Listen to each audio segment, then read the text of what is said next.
y para mí es un gusto y un honor tener a una experta y tener a una especialista en educación, a quien sí sabe qué es la educación en el Perú. Estoy con la exministra de Educación, Patricia Correa Arangoitia.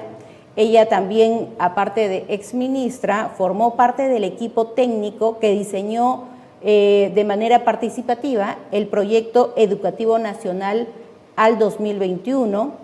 También del 2003 al 2011 se desempeñó como asesora del Consejo Nacional de Educación y fue vicepresidenta del Foro Educativo.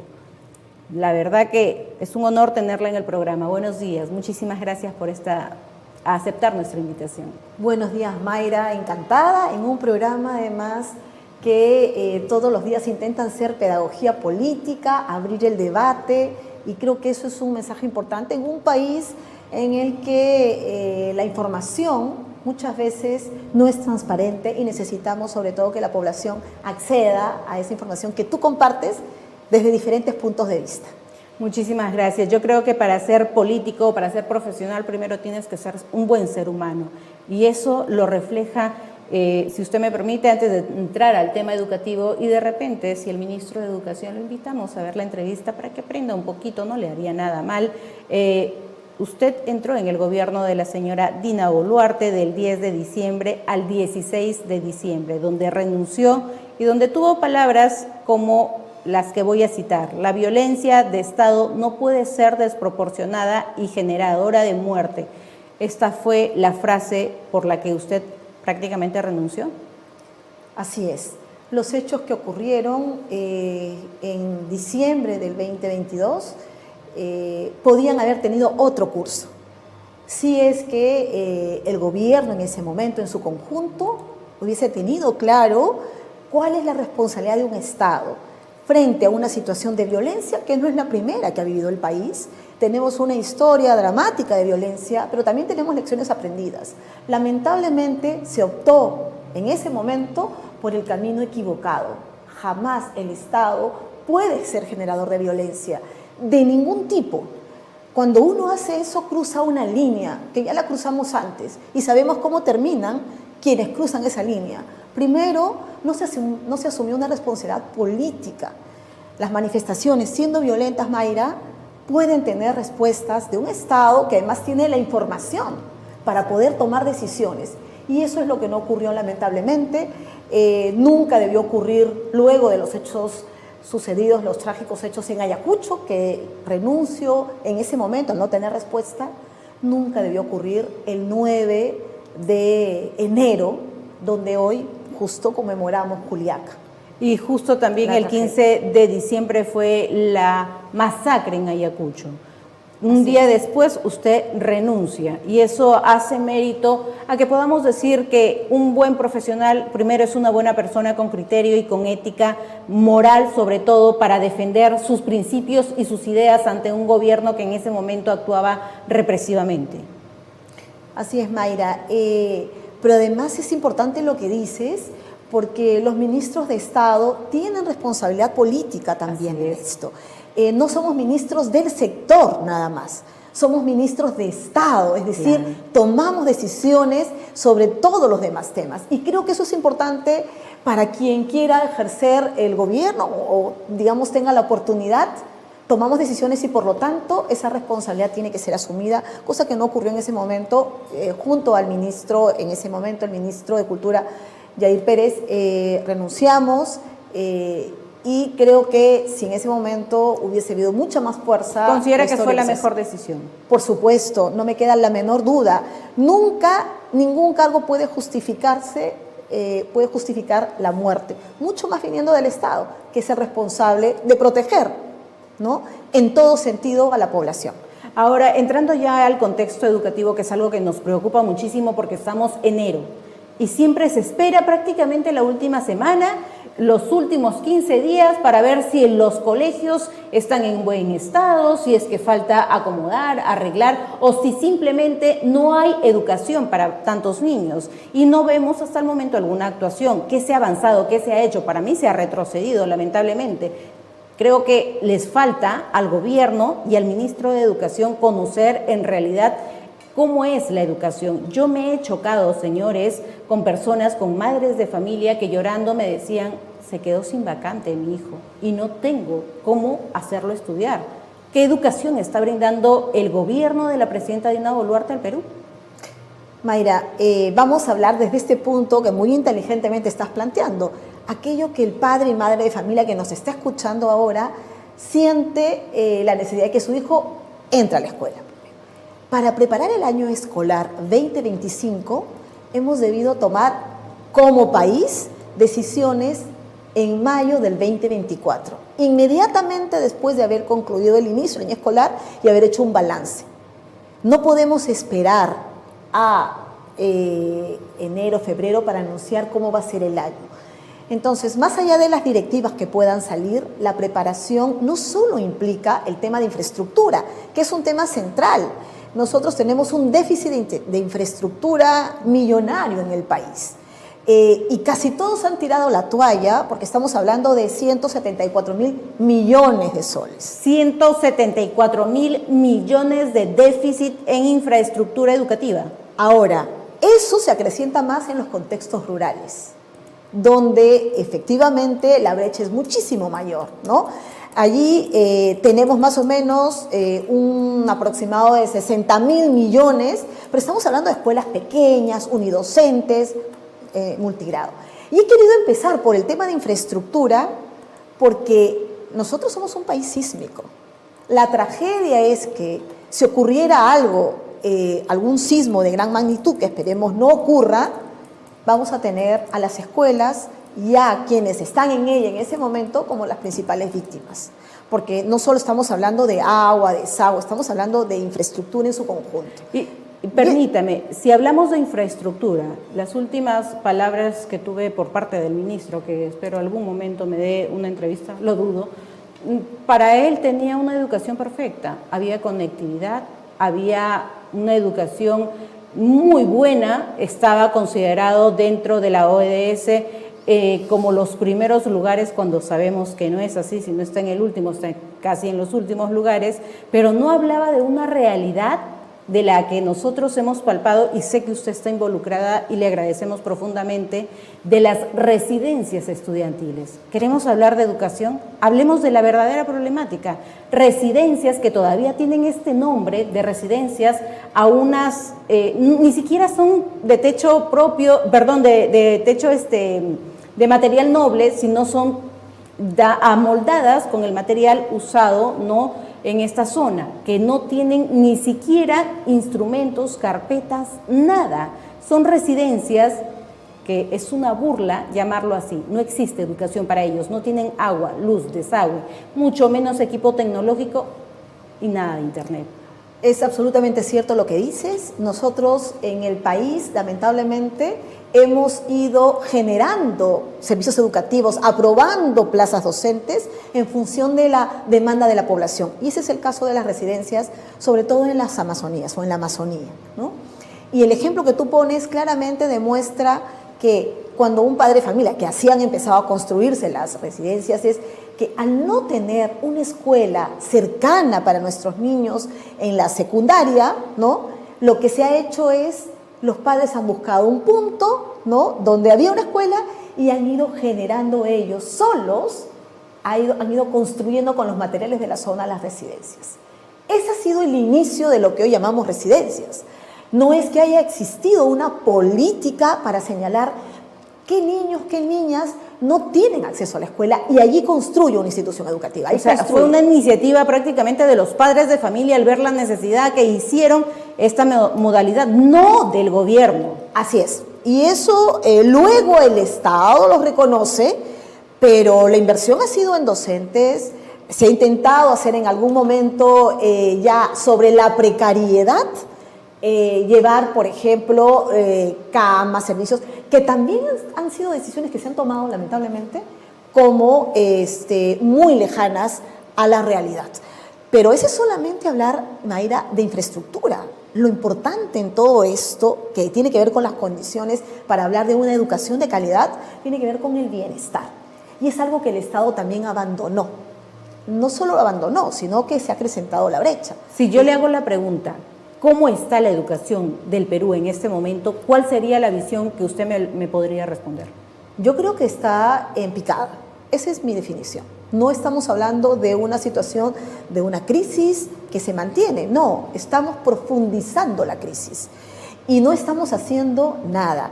Creo que hoy, lamentablemente, se considera muchas veces que el ministro tiene que gestionar la crisis, cuando en realidad lo que tiene que gestionar es un cambio profundo en el que necesitamos que nuestros estudiantes realmente aprendan, y eso no está ocurriendo. ¿Cómo califica la actuación del ministro de Educación? ¿Está haciendo algo de lo que, bueno, nos está diciendo que no lo está haciendo, pero cómo califica más allá de algún mínimo trabajo que haya tenido el intento de hacer? Porque la verdad yo no he visto ninguno. Lamentablemente creo que el ministro no ha mirado realmente ni ha dimensionado el problema educativo, y por lo tanto creo que está mucho más preocupado en mirar, ¿no? Sostenerse en el cargo, en el poder, lo cual no es una tarea prioritaria, la verdad. En este momento nosotros necesitamos que el ministro se haga cargo del gobierno de la educación. Pero algo más, Mayra, en el Perú nosotros tenemos una responsabilidad compartida en educación y en salud, por supuesto, ¿no? Los gobiernos regionales también tienen responsabilidad política. Los gobernadores muchas veces también no les preguntamos, sí, pero ellos son responsables de las escuelas en sus regiones, y es algo también que tenemos que plantear. Lo que sucede es que en el ministerio nosotros todavía hemos mantenido una situación más centralista en el que se quieren tomar todas las decisiones y definir, por ejemplo, cómo tiene que ser la educación en Amazonas, en Condorcanqui, que es un territorio que tú has abrazado, sí, y que no puede ser definido. Eso tiene que ser trabajado desde los territorios con las mujeres, en este caso, que conocen, ¿no?, con la población. Y ahí me voy a lo que usted empezaba a decir, el bienestar. Si hablamos de Condorcanqui, yo siempre me voy a referir, porque siempre he dicho, no es una noticia de una semana que salió y nos alarmamos y todos los medios sacaron. No, señores, esto es una realidad y que le vamos a dar continuidad hasta que se resuelva esta problemática, y siempre me van a escuchar levantar la voz por estas niñas, por los asesinatos, las ejecuciones extrajudiciales que ocurrieron en las protestas. Pero estas niñas están siendo violadas sexualmente por sus propios maestros, que el ministro dice que fueron separados. Perdón, yo no quiero que sean separados, yo quiero que sean juzgados por la ley. ¿Qué bienestar? Estamos hablando de la educación en este sentido. Pero no solo, mira, Mayra, tú pones el tema central porque es el tema que tenemos que hablar cuando hablamos de educación de calidad. No puedo enseñar comprensión lectora, matemática, desarrollar competencias si no trabajo el bienestar. Una niña violada, un niño violado no va a aprender. Y eso ocurre no solo en nuestras escuelas en la Amazonía, sino también en las zonas urbanas, ¿no? Aquí en Ventanilla tenemos uno de los distritos donde hay mayor violencia sexual en el Perú. Wow. Y esto es crítico porque en realidad lo que estamos diciendo es que hablo de educación, pero el tema de seguridad, protección, salud mental no es mi problema, cuando sabemos que el Estado es uno solo y nuestros niños necesitan esa atención. Hoy, lamentablemente, no estamos abordando el tema, no estamos abordando el tema que la cifra de violaciones se ha incrementado. Aquí estuvo el año pasado Rosemary Pío, la presidenta del Consejo Guajún Guampis, señalando que todavía se estaban asistiendo a violaciones sistemáticas. Y eso es algo del cual el Estado en este momento no se ha hecho cargo. Totalmente cierto. Vamos a ver algunas estadísticas para que usted más o menos vean, señores. Miren, esta es la realidad de nuestro país y de la educación que nosotros tenemos. Es algo alarmante porque estamos hablando de una realidad. ¿Hay educación o no hay educación? ¿En base a qué está la educación? Porque estamos en una era digital que la pandemia nos obligó. Nosotros no podemos hablar de educación si un colegio no tiene servicios básicos, si una institución educativa no tiene conectividad a la era digital, al Internet. No podemos hablar de educación si el gobierno no se responsabiliza por la infraestructura. Lo habló usted hace un momento. Los colegios no están preparados para alguna eventualidad natural, como es un terremoto. ¿Qué pasaría con estas criaturas de repente, con estas infraestructuras que tenemos? El déficit es muy grande, usted lo señaló, tenemos un déficit de 174.000 millones en infraestructura educativa, pero ¿por dónde empezamos para recuperar la educación en el Perú?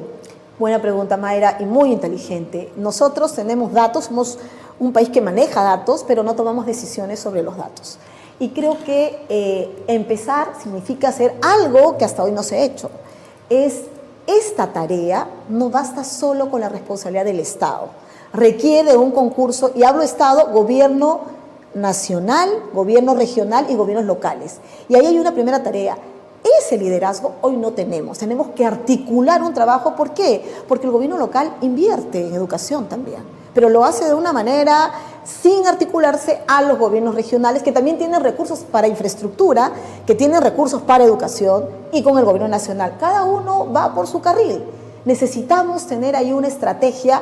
La primera demostración de que hay una voluntad política es que haya una convocatoria, yo diría este mes, para utilizar términos concretos, ¿no?, de la presidencia del Consejo de Ministros, aún con este gobierno débil, porque lamentablemente nuestras escuelas y nuestros niños no tienen la responsabilidad de a quienes hemos elegido, ¿no? Entonces, esta convocatoria implica, no estoy hablando del pacto que el ministro convocó, es un pacto que no tiene fuerza, que no ha tenido, lamentablemente, ha sido para la foto. Claro. Necesitamos hablar de un pacto en serio, hablar de un acuerdo en serio. Y esto requiere además de una participación activa, con un liderazgo también del empresariado peruano, que también están expresados en las cámaras de comercio a lo largo de todo el país, que tienen algún interés mucho más en la educación superior técnica, por ejemplo. Pero en términos de infraestructura tenemos que plantearnos la pregunta, ¿cómo acortamos esa brecha? Y esa brecha yo creo que tiene que ser acortada con recursos y con algo que hasta hoy no ha sido pensado en el país, ¿no? Eso implica, por ejemplo, la construcción, ¿recuerdas tú, para los panamericanos? ¿Cómo logramos generar mecanismos, superar muchos? Bueno, de eso estamos hablando, de pensar fuera de la caja. Y ese es un primer punto. Pero la segunda gran tragedia, Mayra, en educación, en las escuelas, es la violencia. Y esa violencia es la que tenemos ahora que afrontar también. El drama es que nosotros tenemos aproximadamente 14.000 personas que están padeciendo, digamos, de salud mental. Los datos son dramáticos y en las escuelas esto tiene una expresión en el bienestar de los maestros y de los estudiantes. No puede ser que este año hayamos asistido a un asesinato en una escuela, o que entre niños también se esté dando esta violencia, o entre maestros también, como ya lo has mencionado.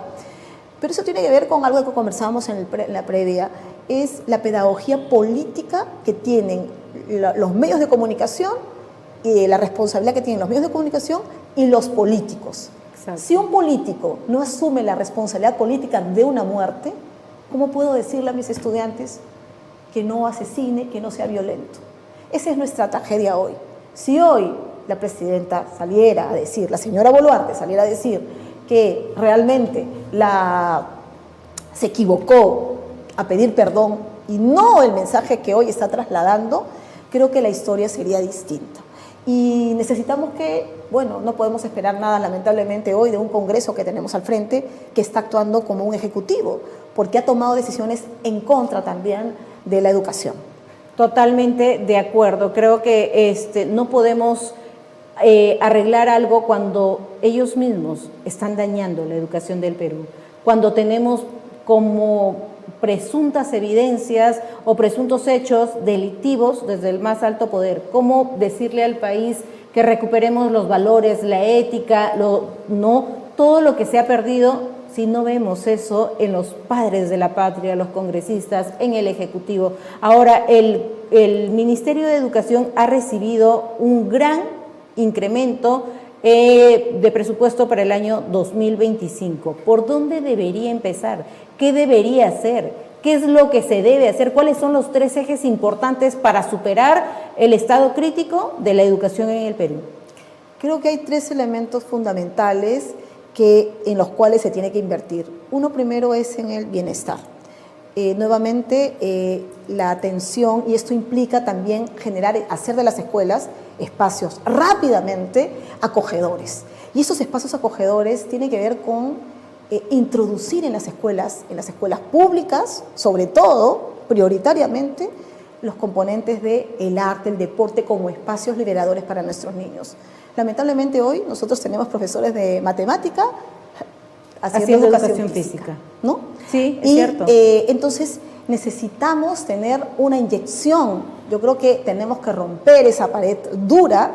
Los niños no van a aprender en segundo grado, que es la expectativa del sistema educativo, a leer y escribir, si no tienen ese espacio acogedor donde el arte, el deporte esté de lado. Si no, estamos allí errando. Y creo que entonces esta inversión implica mirar esa dimensión que el sistema educativo ha abandonado.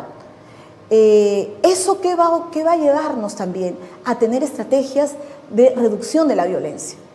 No podemos permitir eso. Sin eso no hay aprendizaje. Totalmente. Lo segundo, Mayra, tiene que ver con esta expectativa, yo diría baja expectativa del sistema educativo sobre nuestros estudiantes. Hemos aprobado un currículum, pero no hemos trabajado con los docentes esos beneficios que significa trabajar proyectos de aprendizaje vinculados a la comunidad.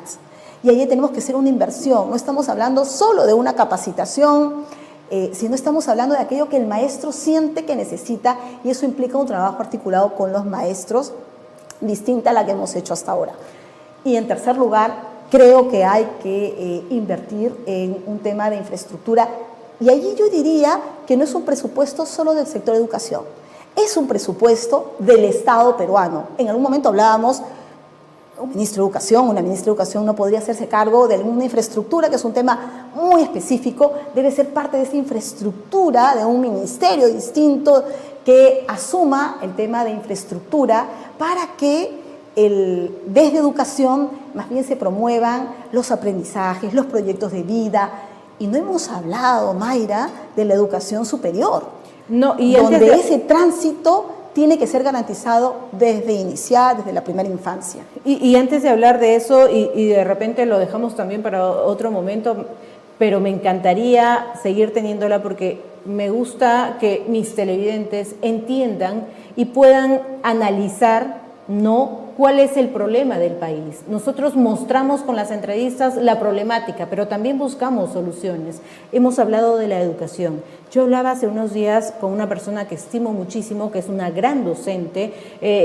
Ella misma ha pagado sus capacitaciones, tiene maestría, tiene doctorado, y me decía, yo me frustro porque tengo dentro de mi aula a un niño que tiene condiciones especiales.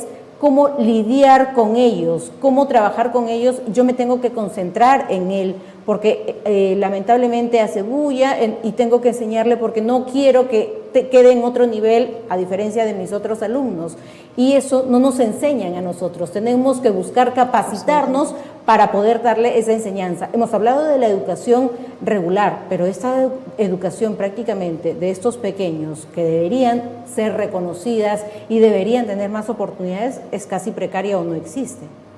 Sí, y es un tema muy desafiante, pero también es un tema bonito hablarlo con la ciudadanía y con tus televidentes, porque el país nuestro es un país diverso. Es diverso culturalmente, pero también es diverso en lo que nosotros llamamos las potencialidades de los niños y niñas. Y es verdad, niños con espectro de autismo, niños y niñas con síndrome de Down, no se les puede cerrar la escuela, no se les puede cerrar el acceso a la educación. Sin embargo, creo que tampoco hemos hecho el esfuerzo suficiente para lograr que esas escuelas se conviertan en escuelas inclusivas y estén adaptadas para recibirlos. Y como lo decía tu amiga y nuestra colega educadora, es verdad, tenemos toda la voluntad, pero no tenemos las herramientas, las condiciones para poder abordar. Y creo que allí también necesitamos trabajar fuertemente.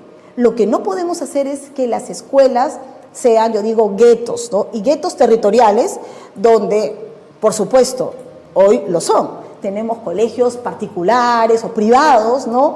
De altísima calidad, con todo, donde van solo los que pueden acceder allí. Pero la escuela en realidad es un espacio de socialización, de construcción de ciudadanía. Nuestras escuelas tendrían que ser abiertas, diversas y prepararnos. Y creo que ese es un gran desafío también. En términos formativos, necesitamos en la formación inicial, es decir, cuando vamos y estudiamos en una escuela, en un pedagógico, en la universidad para formarnos, a eso le llamamos la formación inicial. Allí tenemos que poner hoy toda la expectativa también y la formación y la fuerza para abrir camino hacia lo que va a venir, digamos, cuando nuestros maestros y maestras ejerzan. Pero ¿qué hacer con quienes hoy están en la escuela ejerciendo el magisterio? A ellos no podemos darle más de lo que yo pienso o se me ocurre en Lima. Necesitamos territorialmente identificar dónde están esas expectativas. Exacto. Y eso tiene que ver con preguntarle a los maestros, sin miedo. Tenemos que acercarnos a los maestros y maestras a preguntarles qué están necesitando, qué requieren. Hay escuelas públicas, Mayra, en el país, ejemplares, muy maravillosas, sí. Donde he visto, ¿no? Porque los baños, los servicios higiénicos en las escuelas muchas veces son espacios de bullying también. Exacto. Son espacios críticos. Totalmente. Para terminar esta parte de lo que yo mencionaba, ella me mencionaba, ¿no? Me contaba de una anécdota que iba y le decía al director que cómo hace para trabajar así. El director le decía, es tu responsabilidad, ve lo que haces, o no le enseñes. Y ella, con tal de justificar a este director, me decía, es que él está presionando por no por los superiores, por SUTE, por de repente el gobierno, el ministerio, de que resuelvan como puedan. Ella se frustra porque va a tener estas vacaciones que aprender cómo lidiar con estos niños, con su dinero, con su bolsillo, porque el gobierno no hace nada por brindar una verdadera educación. Para finalizar este tema y la entrevista, nuevamente con la intención de volverla a invitar para poder seguir hablando de este tema que es el inicio, porque estos meses se tiene que trabajar por una buena educación. ¿Cómo solucionamos la educación en el Perú? ¿Por dónde iniciamos para usted?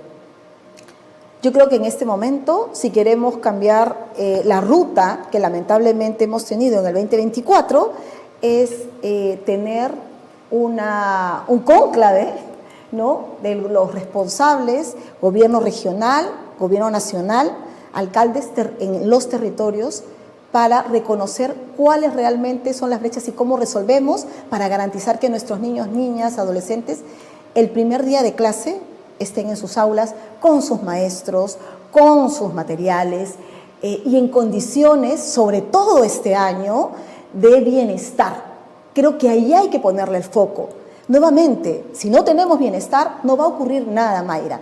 Pero, y cerrando esta parte, porque también tú provocas y abres temas centrales en educación, es que el hecho de que hoy una profesora pueda responder sola por su aula no es un escenario que necesitamos. La comunidad educativa es la que tiene que actuar en conjunto. Y yo quiero hacer una invocación a este concepto que la Ley General de Educación, que por cierto tiene que tener modificaciones a favor de nuestra infancia, adolescencia, es que deberíamos tener hoy una ruta para que nuestros niños y niñas puedan fortalecerse en la lógica de una autonomía de la escuela. Y pongo un ejemplo, Mayra. Cuando hubo esta directiva para el cierre de las escuelas por APEC, por 100 justificaciones, no tenía que decidirlo el Ministerio de Educación. Es más, ni siquiera la Dirección Regional de Educación, ni la SUGEL. Ellos pueden dar orientaciones. La decisión debe estar en la escuela, esa autonomía escolar que en el Perú no se cumple. Y esa autonomía escolar podría llevarnos a que el director pueda plantear, junto con las maestras, decir, esto estamos necesitando. La tragedia es que hoy no sabemos cuánto cuesta el servicio educativo en una escuela. Cuando yo le pregunto a un director, y no sabe porque efectivamente no tiene los elementos, ¿cuánto cuesta el servicio educativo? No sabemos. Ninguna escuela en el Perú sabe, respecto a su proyecto educativo institucional, cuánto requiere. Y esa es una tarea central también que tenemos que arrancar este año para cambiar la tortilla. Es decir, no hablar de un 4%, tal vez necesitamos un 7%, pero no lo sabemos. Estamos invirtiendo a ciegas en el Perú. Están invirtiendo viendo cómo sacan de otro lado algunos intereses. Así es. La corrupción no está ajena al sistema educativo. Es cierto. Y eso es algo que también tenemos que trabajar en paralelo. Así que yo invoco a los padres de familia a liderar el proceso de sus hijos para garantizar con los maestros, el director, en las escuelas, ese cambio. De arriba, desde Lima, hay una miopía, es muy difícil. Así que ese liderazgo, si hay esa fuerza, creo que las unidades de gestión educativa local, las direcciones regionales, van a ir replanteando su estrategia. La ley nos da la razón. La autonomía de la institución educativa es algo que tenemos que recuperar bajo la responsabilidad, por supuesto, de inversión de un Estado que hoy está ausente y que lamentablemente está solo gestionando crisis o acrecentándola. Ha sido un gusto tenerla hoy día en el programa. Le hacemos la invitación para seguir abordando estos temas que es de mucha importancia, porque si no tenemos educación en el Perú, no vamos a tener un desarrollo humano como tal. Y gracias, Mayra. Sin eso no podemos hacer nada. Muchísimas gracias por haber estado con nosotros. Y como le dije en algún momento al ministro de Educación, Lima no es el Perú. Mire el panorama de todas las regiones que muchas veces son abandonadas o simplemente ellos no tienen la oportunidad de tener una educación de calidad como de repente otros o sus propios hijos lo tienen.